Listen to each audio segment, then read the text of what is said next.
नमस्कार दोस्तों, आपसे एक विक्टेड स्वागत है। सभी को मेरा जय हिंद, सभी को मेरा राम राम। भाई कैसे हो आप सभी। एसएससी जीडी 2023-24 की जो वैकेंसी वो नवंबर में आने वाली, मगर उससे पहले बच्चों को डाउट ये है कि सर क्या हम तैयारी करें या ना करें, क्योंकि एज का लफड़ा यहाँ पर फंस रहा है। क्योंकि पिछली बार 2022 में ऐसा हुआ कि एज में रिलेशन दिया गया था एसएससी के द्वारा, कोर्ट केस वगैरह हुआ, सब कुछ हुआ, तो उसके बाद आप सभी को एज में रिलेशन मिला 3 साल का। अब वो मिलेगा कि नहीं मिलेगा। उसके साथ ही साथ एक डाउट ये भी है कि एज काउंट कब से होगी, क्योंकि बहुत सारे बदलाव हुए हैं आप सभी के एसएससी में।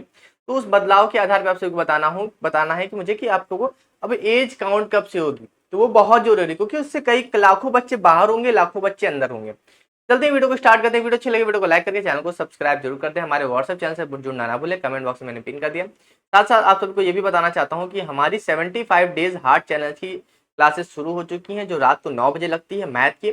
हमारी जीएस की भी क्लासेस स्टार्ट होने वाली, जो जीएस और मैथ को हम लेके चलेंगे आपके साथ, और इस बार एसएससी जीडी हम पार करेंगे। ठीक है, तो रात को 9 बजे आना मत भूलना। मैथ की बहुत अच्छी क्लासेस होती है। 4 डे हमारे कंप्लीट हो गए, 5वें दिन हमारा चलना है, और इसी तरह हमारी जर्नी में शामिल होकर आप भी अपना सिलेक्शन लीजिए। तो सबसे पहले मैं आपको लेके चलता हूँ एसएससी की ऑफिशियल वेबसाइट की ऑफिशियल नोटिफिकेशन पे। तो ऑफिशियल नोटिफिकेशन की बात करें तो 2022 की नोटिफिकेशन थी। तो इसके आधार पर सबसे पहले मैं आप सभी को बताना चाहता हूँ कि क्या आपको एज में रिलैक्सेशन मिलेगा या नहीं मिलेगा, उसके बारे में सबसे पहले मैं बात करूंगा। तो अगर मैं बात करूं 2022 में हुआ क्या था, तो आप सभी को पता है कि कोरोना की वजह से वैकेंसी थोड़ी सी डिले वगैरह होने की वजह से वहां पे एज में रिलैक्सेशन दिया गया था 3 साल का। मगर उसके साथ साथ यहाँ पे ये भी लिखा गया था कि ये वन टाइम मेजर है। वन टाइम मेजर का मतलब है कि केवल एक बार काउंट की जाएगी, हर बार नहीं है कि हर साल वैकेंसी आएगा तो हर साल 3 साल। तो यहाँ से ये बच्चे जान ले कि जो भी बच्चे अभी ये सोच रहे थे कि एज में रिलैक्सेशन मिलेगा, तो बिल्कुल नहीं मिलेगा। क्योंकि दिल्ली पुलिस वाले बच्चे भी कोर्ट में गए, कैट में गए, वहां पर भी उनको नहीं मिला रिलैक्सेशन। मतलब कि केस खारिज हो गया, केस में कुछ भी नहीं हुआ, मतलब बेकार हो गया। ठीक है, सारा पैसा बर्बाद हो गया। तो आप सभी को बता दूं कि एज में रिलैक्सेशन नहीं मिलेगा। कई बच्चों ने वकीलों से भी बात की, मैंने भी बात की, तो उन्होंने बोला कि इस तरह से मिल ही नहीं सकता, क्योंकि उन्होंने पहले ही बता दिया। अब कोरोना गए काफी दिन हो चुके हैं, काफी साल हो चुके हैं, तो अब उस पर कोई दिक्कत नहीं है। वैकेंसी भी उससे पहले क्लियर कर दिया, तो अब नहीं मिलने वाला आप सभी को। तो एज रिलैक्सेशन वाले तो भूल जाए। अब हम बात करते हैं एज काउंटिंग की, क्योंकि ये भी बहुत इंपॉर्टेंट है। अब एज काउंटिंग की बात करें तो एसएससी में बहुत बड़ा बदलाव आया है एज काउंटिंग को भी लेकर, तो उसको मैं दिखाना चाहता हूँ। जैसे अगर आप देखेंगे, सबसे पहले 2022 की नोटिफिकेशन कब आई थी, तो 2022 की नोटिफिकेशन आई थी आप सभी के 27 अक्टूबर से आई थी, और 30 नवंबर तक आप सभी की चली गई थी। और आपकी जो एसएससी जीडी 2023-24 वाली भर्ती आने वाली है, वो भी आप सभी के नवंबर में आने वाली है। अगर इसकी एज काउंटिंग की बात करें तो एज कब से काउंट किया गया था, उसको हम एक बार देख लेते हैं।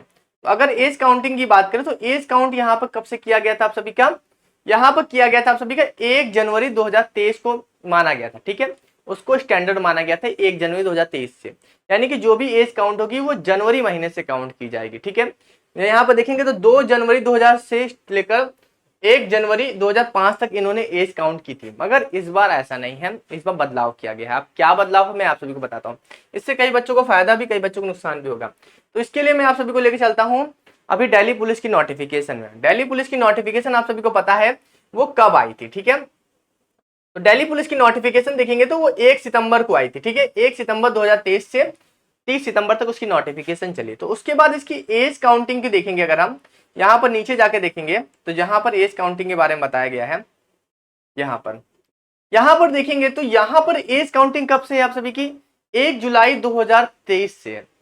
ऐसा क्यों नहीं हुआ, यहाँ पर भी जनवरी से काउंट नहीं किया गया? क्योंकि ऐसा हुआ कि एसएससी ने बदलाव किया है। बदलाव क्या किया है उन्होंने, ये बताया, अब ध्यान से समझना, ये बताया है कि जो भी वैकेंसी जनवरी से लेकर जून के बीच में आएगी उसकी एज काउंटिंग होगी जनवरी से।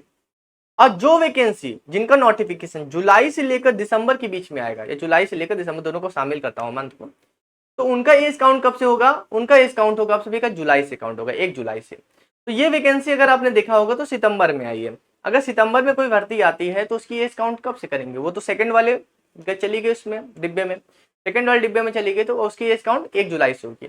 तो अब अगर आप बात करेंगे कि आपकी एज काउंट कब से होगी, तो आप अगर आप देखोगे तो आपकी वैकेंसी कब आने वाली है, नवंबर में आने वाली है। यानी कि आप भी चले गए हो सेकंड क्वार्टर में, सेकंड क्वार्टर में चले गए हो मेरे भाई। तो अगर आप देखोगे तो आप कब से नोटिफिकेशन आपकी नवंबर में आ रही, तो अब आपकी एज काउंट कब से होगी, जुलाई से होगी। अगर आप देखोगे तो यहाँ पर आप सभी को बस जनवरी की जगह पे आप सभी को जुलाई देखने को मिलेगा। 1 जुलाई 2023 से आप सभी की एज काउंट होगी। और यहाँ पर अगर आप देखेंगे तो यहाँ पर 2 जुलाई 2000 से लेकर 1 जुलाई 2005 तक आप सभी की एज काउंट की जाएगी। उसके साथ आपको एज में रिलैक्सेशन मिलेगा, जो मिलता है आपको ओबीसी SC/ST को मिलेगा, वो मिलेगा। मगर यहाँ पर आप सभी को ये बहुत बड़ा बदलाव देखने को मिलेगा। अगर SSC द्वारा ऐसा ना होता तो कई सारे बच्चे जो पहले फॉर्म डाले थे वो दोबारा फॉर्म डाल सकते थे, मगर अब बहुत सारे बच्चे जो हैं वो बाहर हो जाएंगे इसकी वजह से। ये मैं ऑफिशियली अब बता रहा हूँ आप सभी को, कोई मन से नहीं बता रहा हूँ। अपने दिल्ली पुलिस का मैंने आपको एग्जाम्पल भी दिया, ठीक है, वो भी SSC द्वारा ही निकाला गया है। तो यहाँ पर देखेंगे तो आप सभी की एज काउंट कब से होगी, अब जुलाई से काउंट होगी। तो जो भी मेरे भाई जुलाई से पहले वाले हैं, जून वाले वो हैं, तो वो तो यहाँ पर इलिजिबल रह ही नहीं पाएंगे ना, वो तो ओवर एज हो जाएंगे। अब जो उसके बाद हैं वो काउंट किए जाएंगे। यानी कि यहाँ पर आप सभी का 2 जुलाई 2000 से स्टार्ट किया जाएगा, और कहाँ से कब कहाँ तक चलेगा आप सभी का, 1 जुलाई 2005 तक आप सभी की एज काउंटिंग चलेगी। 18 से 23 साल ही चाहते हैं ना, 18 से 23 साल एज मांगते हैं ना SSCGD में। उसके बाद SC/ST को जो मिलता है 5 साल का, OBC को 3 साल का, वो मिलेगा आप सभी का। और यहाँ पर ये लिख जाएगा आप सभी का कि क्या लिख देगा आप सभी का, candidate should not have been born earlier than 2 July 1997, ये लिख जाएगा आप सभी का। यहाँ पर जहां पर भी जनवरी लिखा है वहां पर जुलाई लिख जाएगा। तो ये एज काउंट है। अब वैकेंसी की चर्चा करें, देखो वैकेंसी जो है वो काफी अच्छी खासी वैकेंसी आप सभी को देखने को मिलेगी। यानी कि हो सकता है 30,000, 40,000, 50,000 इस तरह की वैकेंसी आप सभी को फिर से देखने को मिलेगी। तो आपकी जिम्मेदारी ये है कि आप तैयारी में लग जाओ। हमारा चैनल आप सभी को SSC/GD के लिए डेडिकेटेड है। SSC/GD पे आपको कंटिन्यू वीडियो मिलते रहेगी, कंटेंट मिलता रहेगा, ठीक है। तो ये आप सभी का एज काउंटिंग का था। इससे काफी बच्चों को नुकसान भी होगा, काफी बच्चों को फायदा भी होगा। तो ये सारी चीजें हैं मेरे भाई, ठीक है। चलते हैं अभी के लिए, अल्लाह लेते हैं। और रात को 9 बजे आना मत भूलना। 75 डेज हार्ड चैलेंज आप सभी के लिए चल रहा है, आज 5वां दिन है, और ऐसे हमका रेगुलर चलता रहेगा। और अच्छे क्वेश्चन प्रैक्टिस करेंगे और GS की भी क्लासेस स्टार्ट करेंगे, ठीक है। चलते हैं अभी के लिए, अल्लाह मिलते हैं नेक्स्ट वीडियो में। Thank you so much.